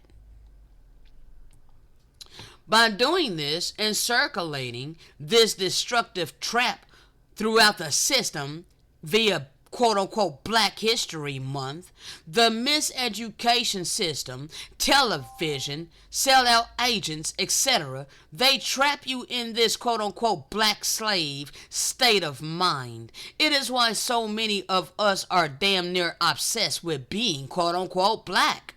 And you have no idea what's going on or why you're even called this in the first place. They erased our quote-unquote American Indian history that stretches back to ancient times and replaced it with a short 400-year quote-unquote black history. And it's always about slavery. But who were we before slavery? Who were we before Europeans classified us as black and are African American? Oh, don't come saying that. Oh no, it was Jesse Jackson that called you African American, bruh. He had a European mindset. Okay, he had handlers that were Europeans. Okay, He sold out to them. He sold out for the bag of money. Okay? So he ain't one of us. He's one of them. Okay? This government conned our people decades ago to accept their position in America as the slave class, or a politically dead people, dead in the eyes of the law, by simply slapping this derogatory label upon us and our ancestors without telling us its true political meaning. Like, that's why they did it. By simply slapping this derogatory label upon us and our ancestors without telling us its true political meaning. For many of us who knew our indigenous roots, in order to vote in a political system, they had the ultimatum of either adopting the quote-unquote Negro/Black identity created by the U.S. government, or no participation in voting. This how they forced our people to begin to identify themselves as black and or Negro. Okay? Saying that, well, if you want to identify as your tribe, all right, you don't want to accept our label, then you can't participate in voting.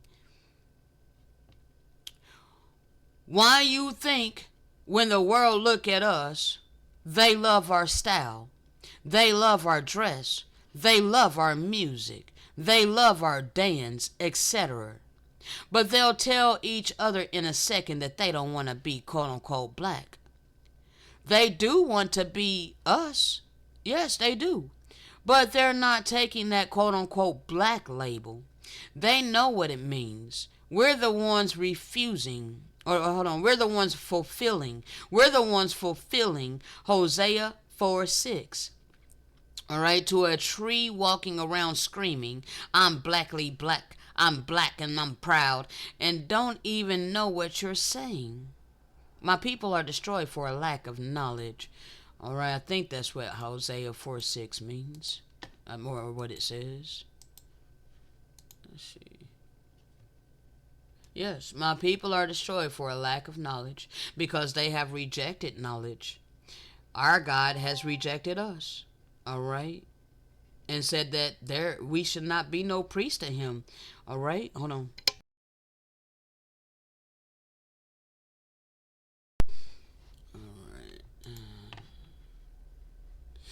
My people are destroyed for a lack of knowledge. Okay, there's a reason you don't hear about police shooting individuals from other communities as much as you hear about them having open season on individuals from the quote-unquote black community. The difference is they're not the slave class. They're not the group perceived as second-class citizens. They're East Indians. We're quote-unquote black. They're Chinese. We're quote-unquote black. They're Somalian. We're quote-unquote Somalian. All right, we're quote-unquote black. You see the problem? Take it or leave it. But as long as you continue to identify as this, you'll continue being understood by outsiders as the perpetual slave class from birth to death. Children and all, if they're labeled this. All right? As a collective, we have to stop calling ourselves this and even make the corrections of any document that have been labeling us as black. All right, like your driver's license or ID. Okay, it's not on our driver's license or ID now.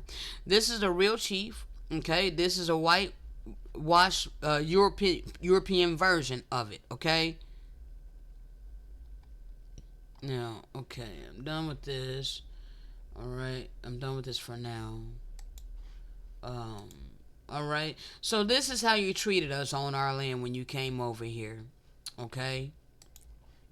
Foreigners built their heaven on our land. Okay. Then told us ours is somewhere in the sky. They gaslighted us, making us believe that we're good, or that if we're good, obedient slaves, we'll get there when we die. This was biblical prophecy fulfilled against us. Okay?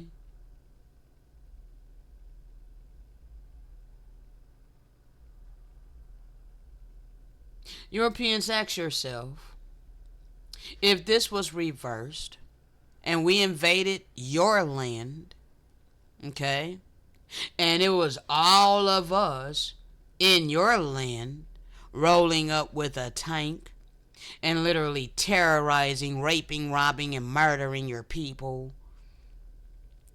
and we were literally ruling you and you were prisoners of war, all right, and we're just writing the laws and the legislations of your land. It's our land now, and we're just oppressing you. Like, understand where we're coming from. This is what you did to us. Okay, so you're on our ancestral land, puffed up in your pride and your arrogance, and you have done nothing but brutalize us this entire damn time. And you're using your system to keep us prisoners of war.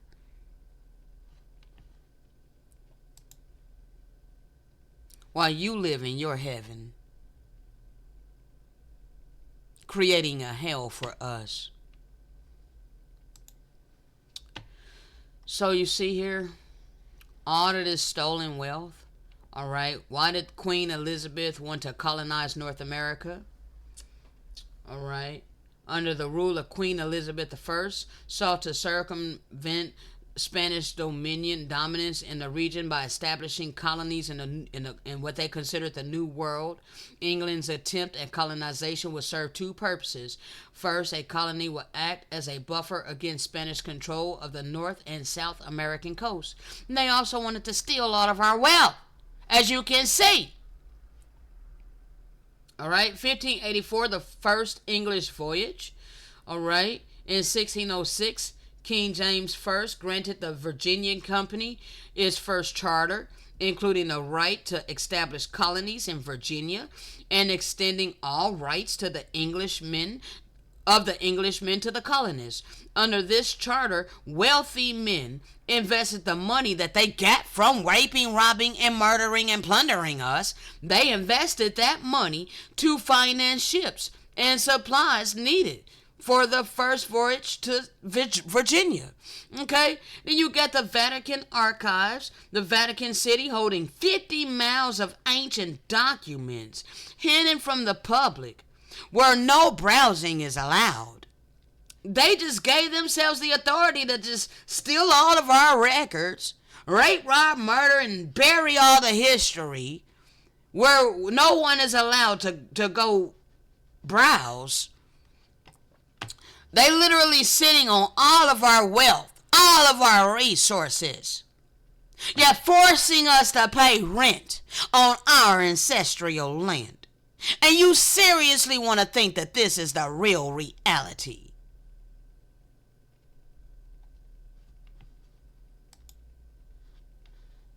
Well, his people ain't without knowledge now.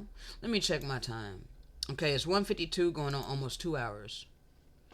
Let's go ahead and over here. Man, don't start all over again. Come on now. Ask yourself one question. Is everybody upon the face of the earth happy? Or is everybody upon the face of the earth pretty much miserable? There is a reason for this. It's not just, let's just blow this off and, life ain't fair. Get over it. Do what you got to do to survive. Bro, survival of the fittest. You need to come to the realization who has that mentality. That is the mentality of a Gentile. And that is not the mentality of the children of this land. Now, there's another point that I need to bring out right quick.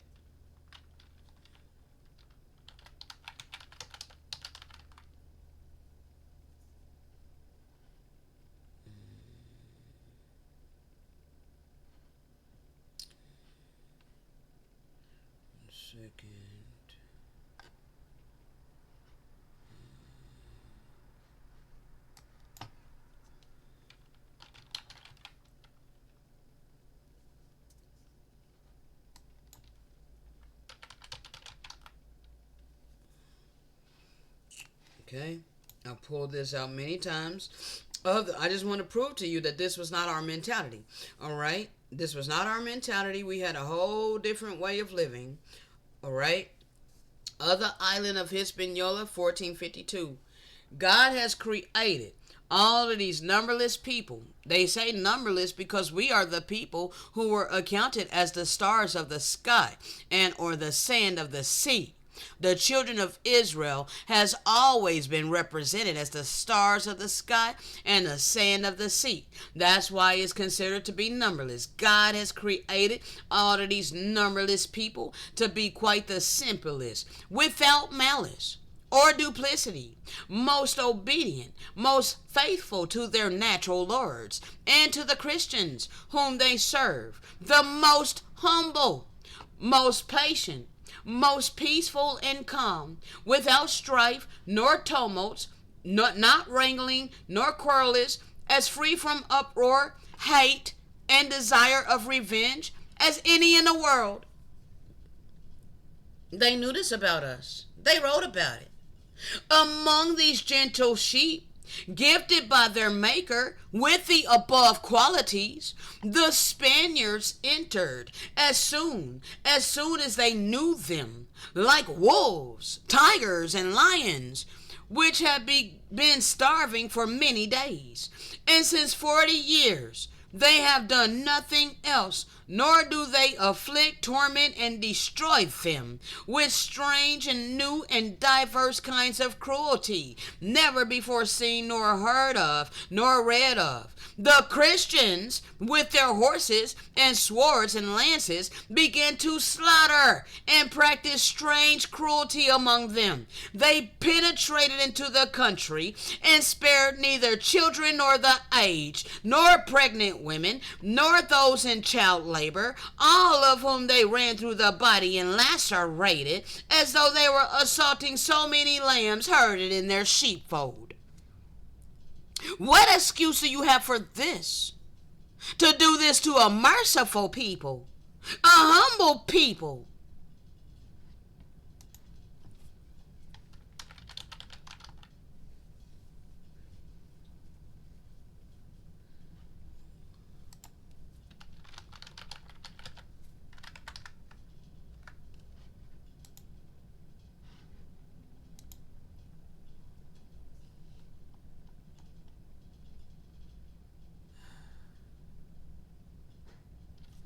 We have perished. This is Enoch chapter 102. We have perished, nor has there been a possibility of help for us in word or in deed. We have found none, but have been tormented and destroyed. We have not expected to live day after day. Growing up in the hood, and you've seen all the hood movies. They tell you in the hood movies how we don't expect to live day after day.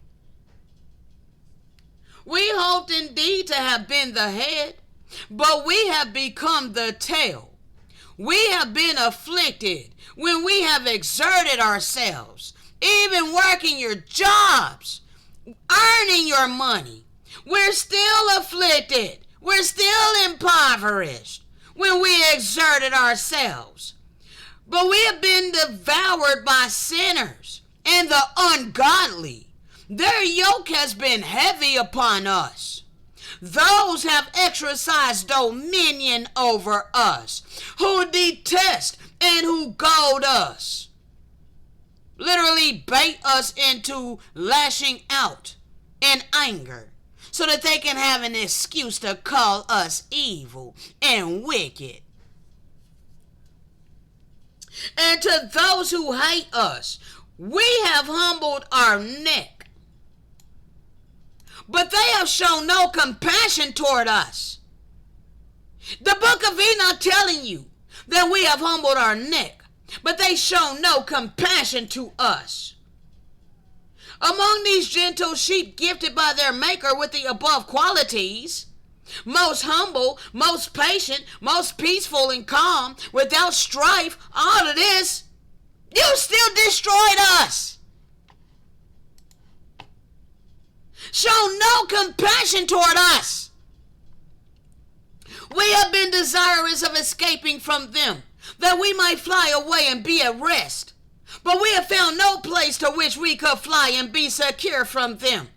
We have sought an asylum with princes in our distress, and have cried out to those who are devouring us. But our cry have not been regarded, nor have they been disposed to hear our voice, but rather to assist those who plunder and devour us, those who diminish us and hide their oppression, who remove not their yoke from us, but devour, enervate, and slay us, who conceal our slaughter, nor remember that they have lifted up their hands against us.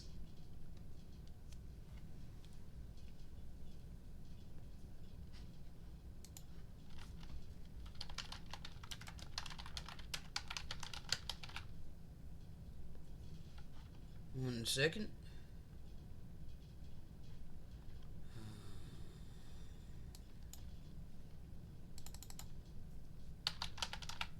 You gotta flow by way of the Spirit. Oh, go back.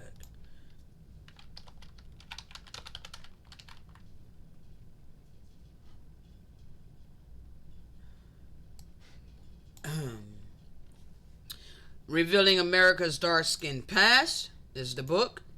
One of the most prevalent fallacies in North American history is the story surrounding Christopher Columbus and the people he encountered. It is interesting to note that early 20th century histories were stating that Christopher Columbus was trying to prove the world was round. However, late 19th century historical writings on Columbus, not school textbooks, make no mention of this revelation. They do, however, tell in great detail of the carnage that took place on the islands during Columbus's reign. They also describe in detail of the hospitableness of the indigenous people, the gentle nature of the indigenous people until we had to defend ourselves, and that the indigenous people were considered Negroes.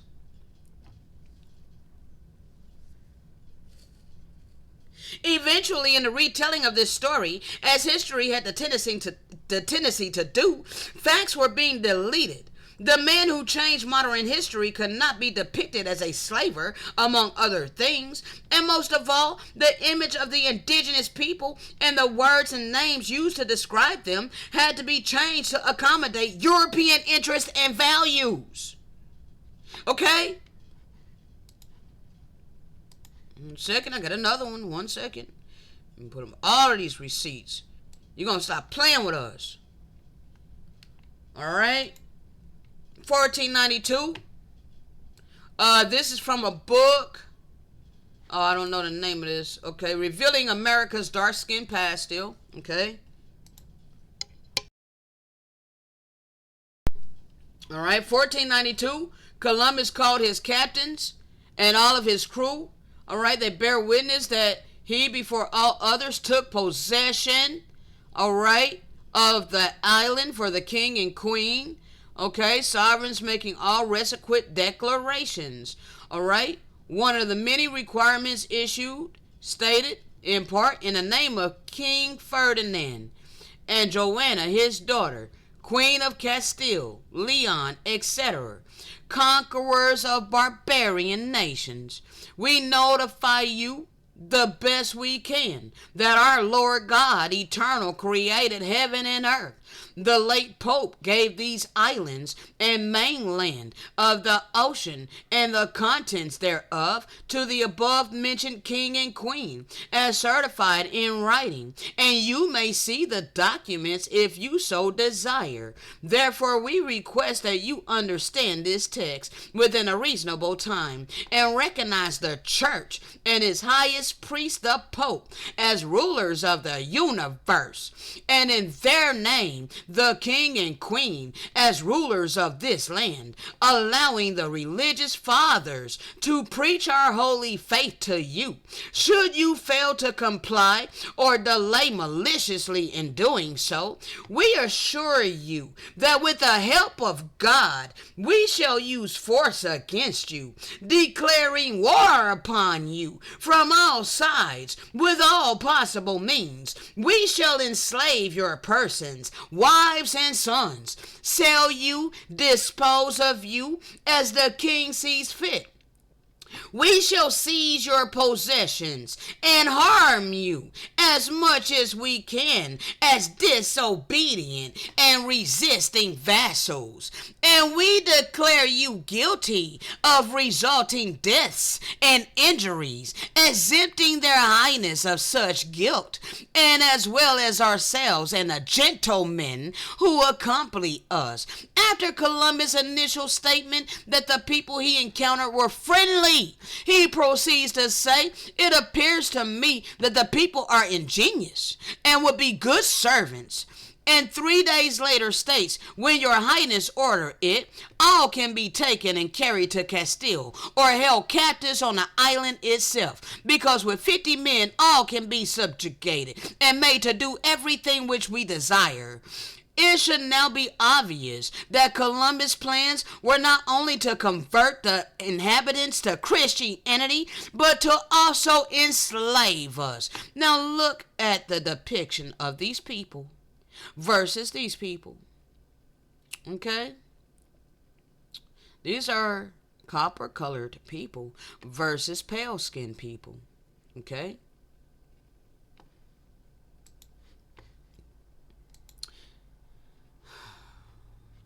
There's another receipt. Columbus says the opposite. All right. A letter of Christopher Columbus. They have no idolatry amongst them. This is old English, but seem to have a firm persuasion that all force, power, and all good things are from heaven. Yeah, that's persuasion. Have a firm persuasion that all force, power, and all good things are from heaven, from whence indeed they imagined that I had come down with my ships and sailors, as I discovered from them, after they had so far lost their apprehensions as to converse with us. They are neither sluggish nor rude. On the contrary, they are of an intelligent and piercing mind, and the relations which those of them who ferry across the seas give of the various particulars which they have seen are very distinct and lively. All right, but none of them had ever before seen any people clothed or ships such as ours. As soon as I had come into that sea, I carried off by force from the first island which I reached a few of the inhabitants who might be instructed by us and instruct us in the course of our voyage concerning the matters with which were conversant, and the plan turned out remarkably well. All right. So this is a letter of Christopher Columbus telling you that we were a docile people. All right. We were very intelligent. Okay. He was floored. He called our lands paradise. Okay. Now, 1 second. I think that was all I was gonna get from that. Let's see. Okay, here's a depiction of the first voyage from the Americas to meet the king and queen. Okay? You see us? This is how we were depicted. So now, you people can choose to hold on to what it is you think you know all you want. All right? The seed of this land, the set apart people. That's not our mentality. Therefore, you need to understand there was only a certain amount of time that was allotted for our land to be overran by the worst of the heathen. Hold on, because I'm going to come back for this. We were sold to the nations, not for our destruction, but because we moved our God to allow that eternal law to come upon us. The eternal law of reaping what we had sown. All right. The cup of indignation that we had filled to the brim. All right. Yes, we were delivered into the hands of our enemies. All right. And when I come back, that's where we're going to pick up at. Okay. Shalom.